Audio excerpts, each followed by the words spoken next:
Live from downtown Detroit, home of WDIV and Click on Detroit, Local 4 News at 5 starts now.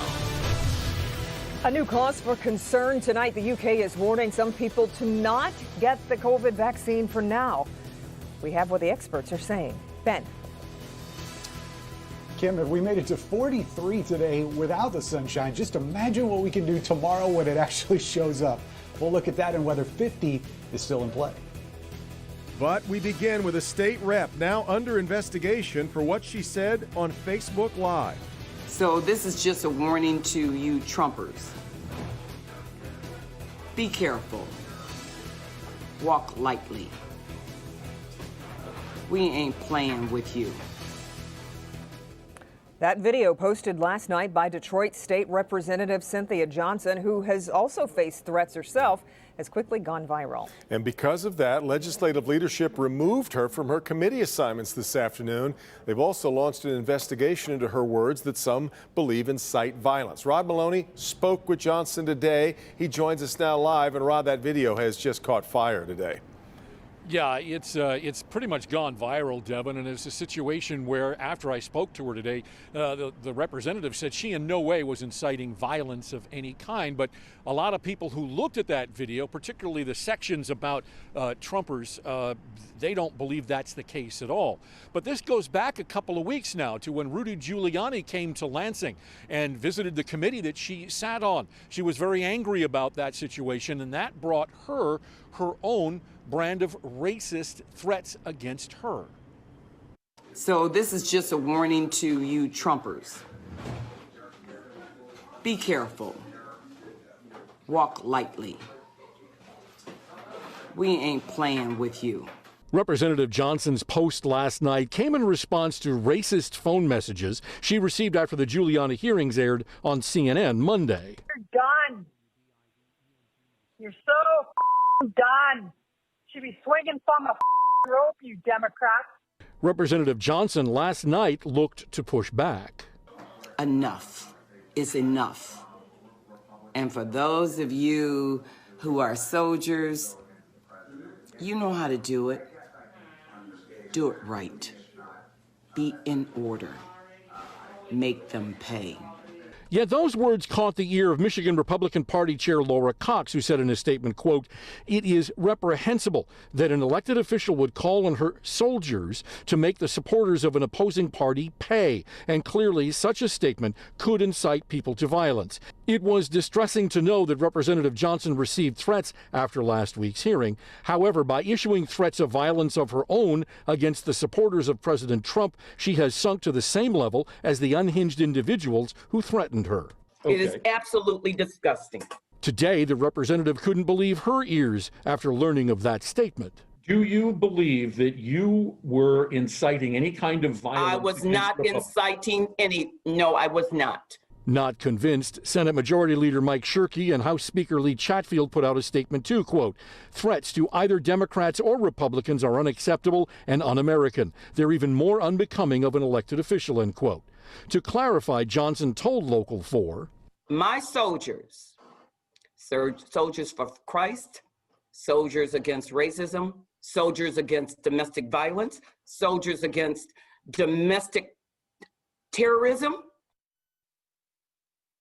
Now, there are two versions of this video. One is a longer 3-minute piece that was on her Facebook page last night, and then a truncated one that only talks about the Trumpers. And what the representative is saying is that she wants the so-called Trumpers to understand that what she's talking about is making them pay by hitting them in the pocketbook. And she also said that she wants her soldiers to actually help expose the racists out there. And so that's where she comes down. But the fallout from that video last night is pretty severe. Back to you. Well, and Rod, have the legislative leaders expanded yet on exactly what they were doing today? Right. Well, what they're saying is, look, whether it's Governor Whitmer having threats against her or anyone else, that they're saying this kind of behavior, this kind of talk is not to be tolerated. And so they're saying that they've got what it sounds like police agencies looking into this, as well as the legislative investigators trying to figure out exactly what transpired here. All right, Rod. New at 5, President-elect Joe Biden's son Hunter says he's now under investigation from federal prosecutors. Hunter Biden says his tax affairs are being investigated by the U.S. Attorney's Office in Delaware. In a statement, he says he learned of this yesterday. He did not share details of exactly what the investigation regards. He did say he is confident he handled his affairs, as he put it, legally and appropriately. President Trump, of course, repeatedly attacked the Biden campaign with allegations over Hunter Biden's work in Ukraine. We now turn to coronavirus and today's numbers. The state reports 4,905 new cases in the past 24 hours. That's 1,000 fewer than yesterday and shows the moving average of new cases has hit a bit of a plateau. The state is also reporting 75 new deaths from COVID-19 over the past day. A warning out of the UK is causing some concern as that nation continues its rollout of the Pfizer vaccine. Yeah, 2 healthcare workers who received the shot just yesterday suffered serious allergic reactions, prompting regulators there to issue new guidance for those with a history of significant allergies. 2 members of Britain's National Health Service experienced an anaphylactoid reaction after receiving the vaccine on Tuesday. Officials say both do have a past history of allergic reactions and carry adrenaline auto-injectors. Both are said to be recovering well. UK regulators acted quickly. Last evening, we were looking at 2 case reports of allergic reactions.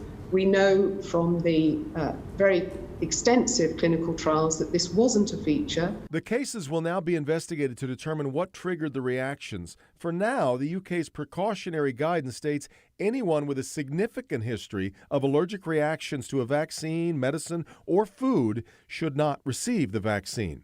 In the clinical trials, including 38,000 participants, 0.6% of those who received the vaccine suffered an allergic reaction.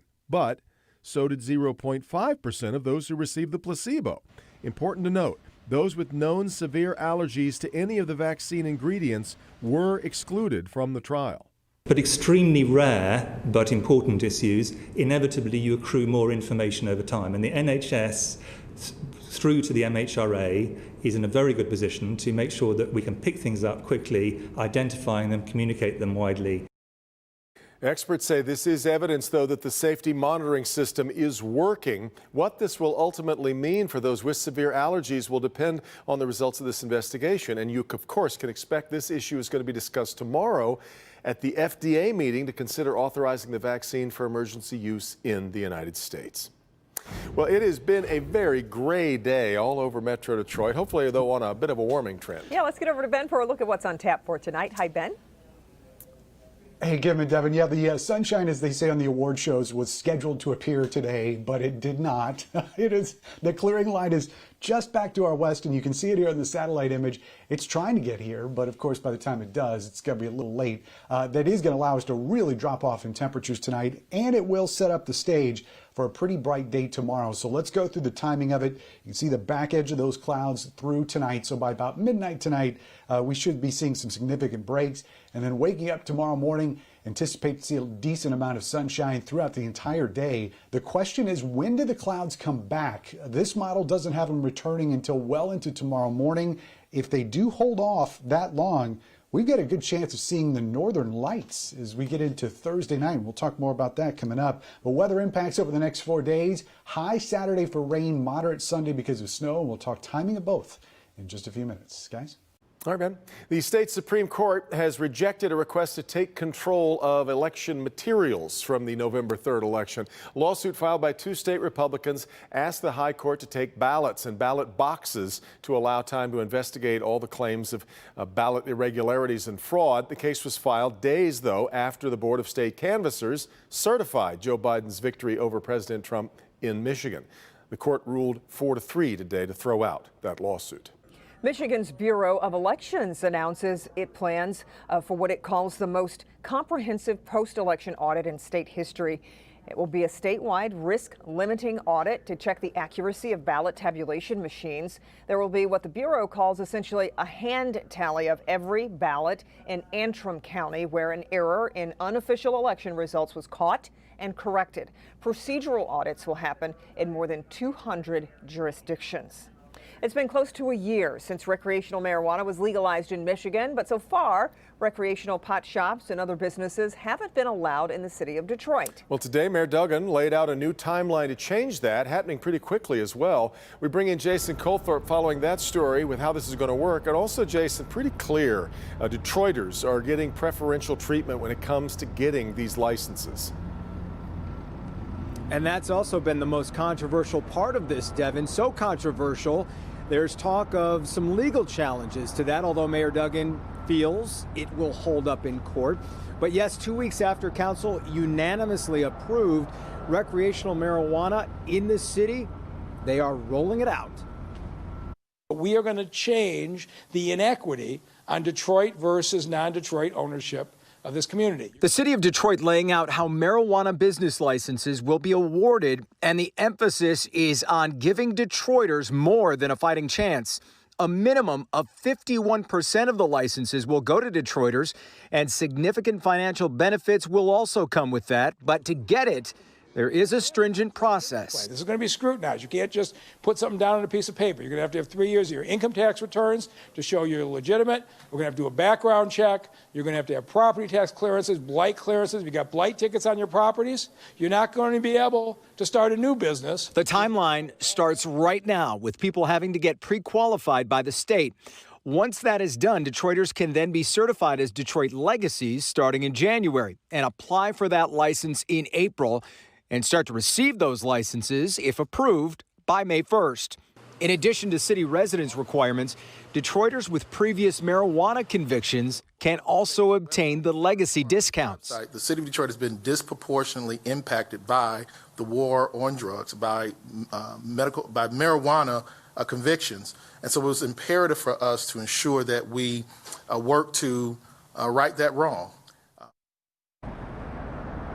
The city goes much deeper into the economic part of this, as well as the requirements at DetroitMeansBusiness.org. That's the website you want to go to if you're interested in that.